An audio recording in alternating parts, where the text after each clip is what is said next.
Ready for another soft-spoken wonder from the depths of inner earth? Get cozy, because we're about to waddle right in. Waddle waddle. Relax.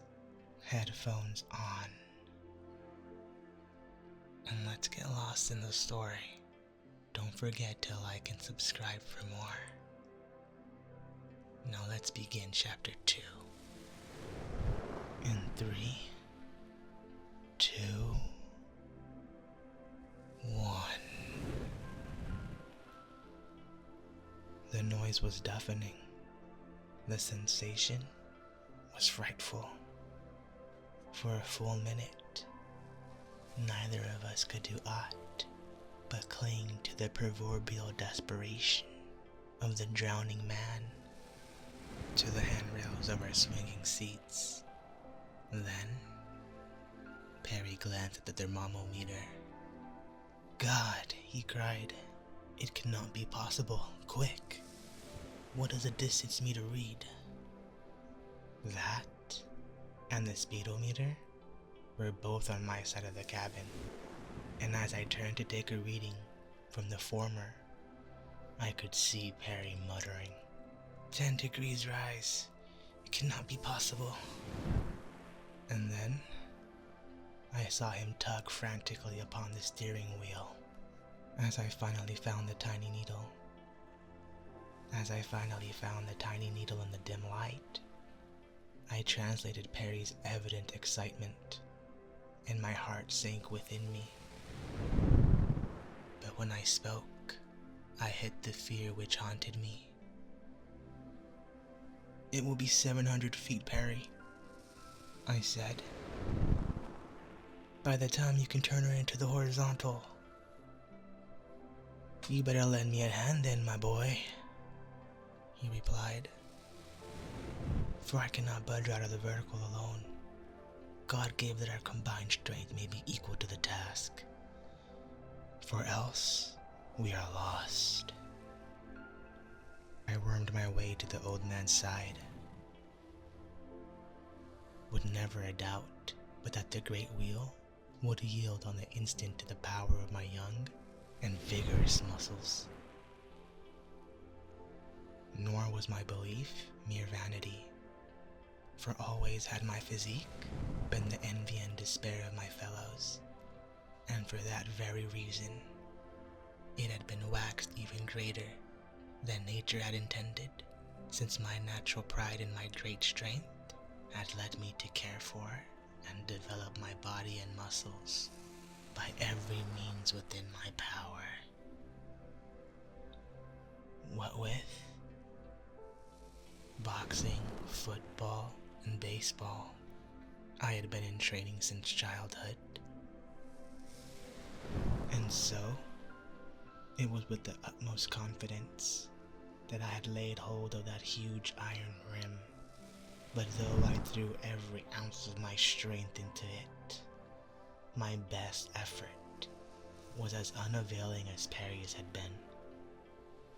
The thing would not budge, the grim, insensate, horrible thing that was holding us upon the straight road to death. At length, I gave up the useless struggle, and without a word returned to my seat. There was no need for words, at least none that I could imagine, unless Perry desired to pray, and I was quite sure that he would never, for he never left an opportunity neglected where he might sandwich in a prayer. He prayed when he arose in the morning. He prayed before he ate. He prayed when he finished eating. And before he went to bed at night, he prayed again. In between, he often found excuses to pray, even when the provocation seemed far-fetched to my worldly eyes. Now that he was about to die, I felt positive that I should witness a perfect orgy of prayer, if one may allude with such a smile to so solemn an act. But to my astonishment, I discovered that with death staring him in the face, Abner Perry was transformed into a new being. From his lips there flowed, not prayer, but a clear and limpid stream of undiluted profanity. And it was all directed at the quietly stubborn piece of unyielding mechanism. I should think, Perry, I chided, that a man of your professed religiousness would rather be at prayers than cursing in the presence of imminent death. Death, he cried. Death is it that appalls you? That is nothing by comparison with the loss the world must suffer. Why, David, within the iron cylinder we have demonstrated possibilities that science has scarce dreamed. We have harnessed a new principle, and with it, animated a piece of steel with the power of 10,000 men. That 2 lives will be snuffed out is nothing to the world calamity that entombs the bowels of the earth. The discoveries that I have made and proved in the successful construction of the thing that is now carrying us farther and farther toward the central fires. I am frank to admit that for myself, I was much more concerned with our own immediate future than with any problematic loss which the world might be about to suffer. The world was at least ignorant of its bereavement, while to me, it was real and terrible actuality. What can we do? I asked, hiding my perturbation beneath the mask of a low and level voice. We may stop here and die of asphyxiation when our atmosphere tanks are empty, replied Barry. Or we may continue on with the slight hope that we may later sufficiently deflect the prospector from the vertical to carry us along the arc of a great circle, which must eventually return us to the surface. If we succeed in so doing before we reach the higher internal temperature, we may even yet survive. There would seem to me to be about 1 chance in several million that we shall succeed. Otherwise, we shall die more quickly, but no more surely than as though we sat supinely waiting for the torture of a slow and horrible death. I glanced at the thermometer. It registered 110 degrees. While we were talking, the mighty iron mole had bored its way over a mile into the rock of the Earth's crust. Let's continue on then, I replied. It should soon be over at this rate. You never intimated that the speed of this thing would be so high, Perry. Didn't you know it? No, he answered. I could not figure the speed exactly, for I had no instrument for measuring the mighty power of my generator. I reasoned, however, that we should make about 500 yards an hour, and we are making 7 miles an hour. I concluded from him as I sat with my eyes upon the distance meter. How thick is the Earth's crust, Perry? I asked. There are almost as many conjectures to that as there are geologists, was his answer. One estimates it's 30 miles because the internal heat, increasing at the rate of about 1 degree to each 60 to 70 feet depth, would be sufficient to fuse the most refractory substances at that distance beneath their surface. Another finds the phenomena of precession and nutation require that the Earth, if not entirely solid, must at least have a shell not less than 800 to 1,000 miles in thickness. So there you are. You may take your choice. And if it should prove solid, I asked. It will be all the same to us in the end, David, replied Perry. At the best, our fuel will suffice to carry us but 3 or 4 days, while our atmosphere cannot last to exceed 3. Neither then is sufficient to bear us in safety through 8,000 miles of rock to the antipodes.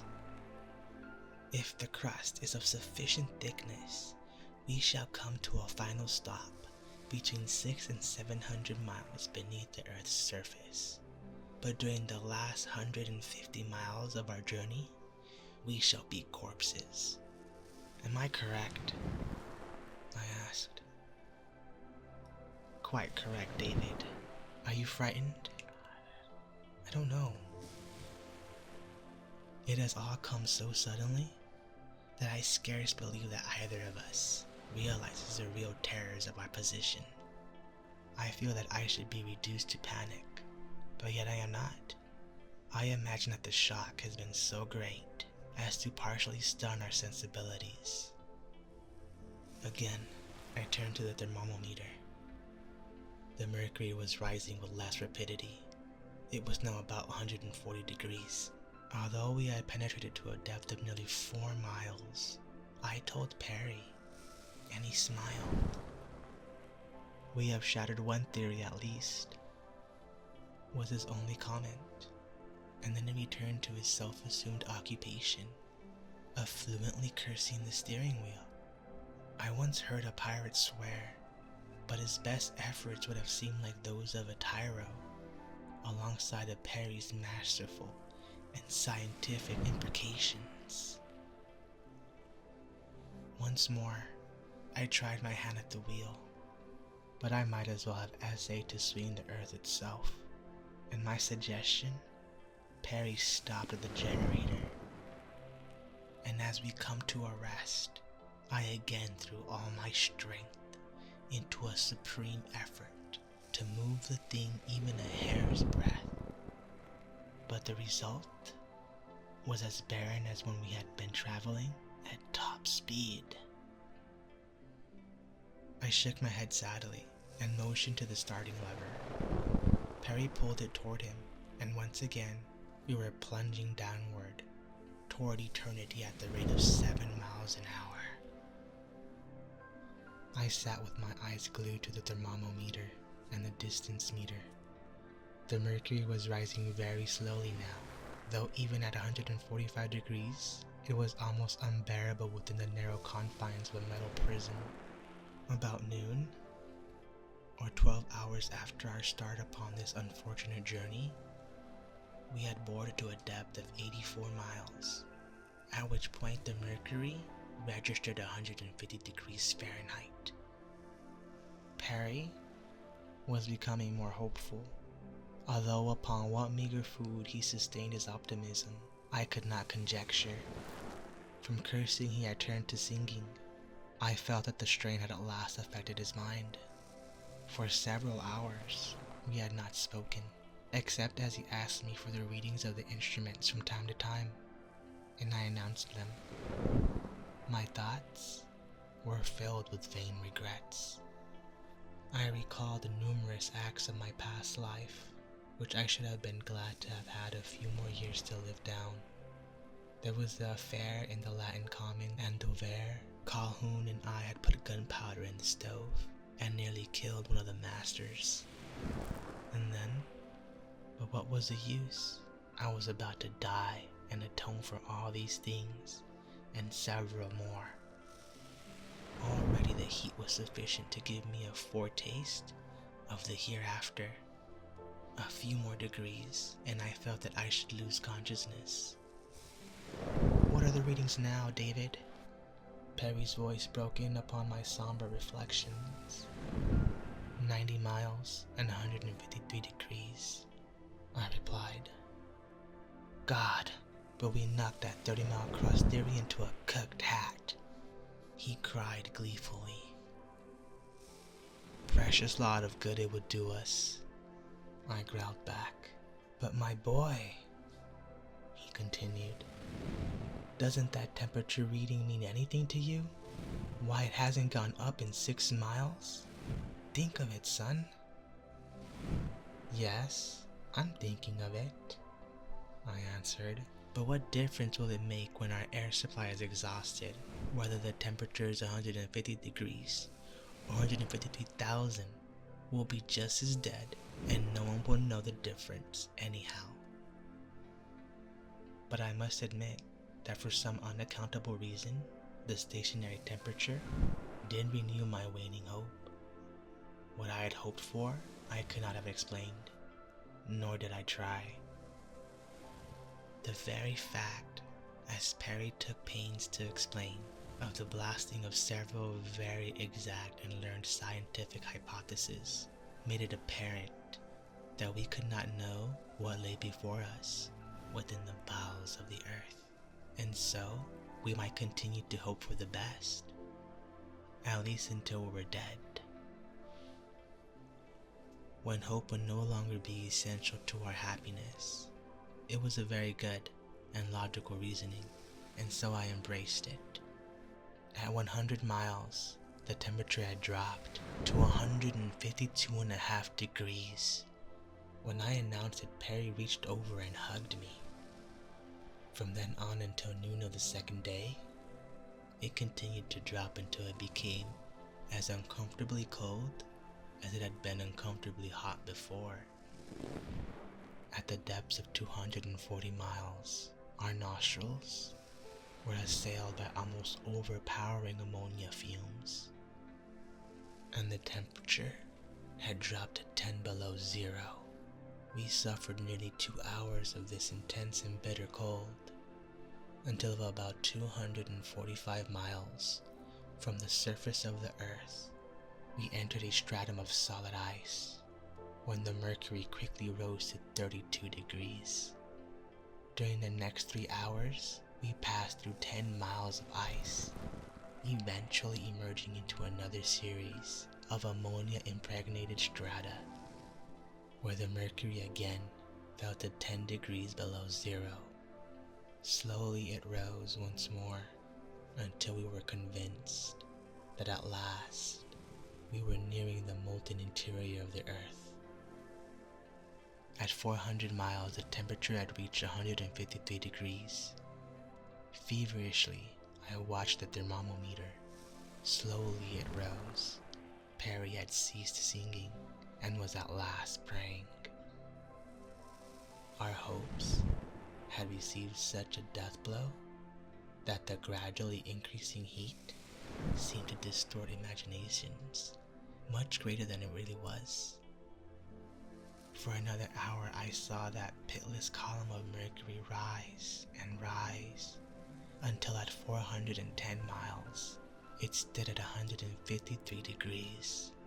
Now, it was that we began to hang upon those readings in almost breathless anxiety.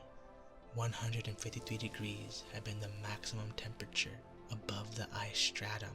Would it stop at this point again, or would it continue its merciless climb?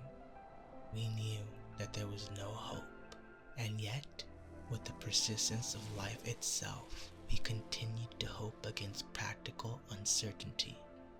Already the air tanks were at low ebb. There was barely enough of the precious gases to sustain us another 12 hours. But would we be alive to know or care? It seemed incredible. At 420 miles, I took another reading. "Perry!" I shouted. "Perry, man! She's going down! She's going down! She's 152 degrees again!" "God!" he cried. "What can it mean? Can the earth be cold at the center?" "I don't know, Perry," I answered. "But thank God. If I am to die, it shall not be by fire. That is all that I have feared. I can face the thought of any death but that." Down, down went the mercury, until it stood as low as it had been, 7 miles from the surface of the earth. And then all of a sudden, the realization broke upon us that death was very near. Perry was the first to discover it. I saw him fussing with the valve that regulates the air supply. And at the same time, I experienced difficulty in breathing. My head felt dizzy, my limbs heavy. I saw Perry crumble in his seat. He gave himself a shake and sat erect again. Then he turned toward me. "Goodbye, David," he said. "I guess this is the end." And then he smiled and closed his eyes. "Goodbye, Perry, and good luck to you," I answered, smiling back at him. But I fought off that awful lethargy. I was very young. I did not want to die.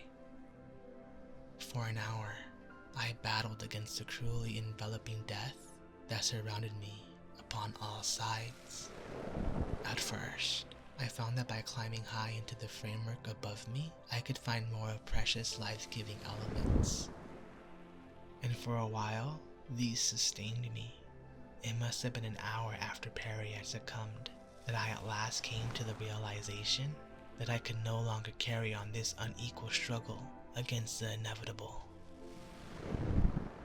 With my last flickering ray of consciousness, I turned mechanically toward the distance meter. It stood exactly 500 miles from the Earth's surface. And then, of a sudden, the huge thing that bore us came to a stop. The rattle of a hurtling rock through the howling jacket ceased. The wild racing of the giant drill betokened that it was running loose in air, and then another turn flashed upon me. The point of the prospector was above us. Slowly, it dawned on me that since passing through the ice strata, it had been above. We had turned in the ice and sped upward towards the Earth's crust. Thank God, we are safe. I put my nose to the intake pipe through which samples were to have been taken during the passage of the prospector through the Earth, and my fondest hopes were realized. A flood of fresh air was pouring into the iron cabin. The reaction left me in a state of collapse, and I almost lost consciousness. And there you have it, Chimerz. The end of today's ethereal journey. If you found tranquility in the depths of Hollow Earth, please leave a like and let me know. Eager for more soft-spoken adventures? Make sure to subscribe for your weekly dose of fantasy. Keep the dream alive and the whispers echoing. So until next time, Chimerz, I'll see you Starside.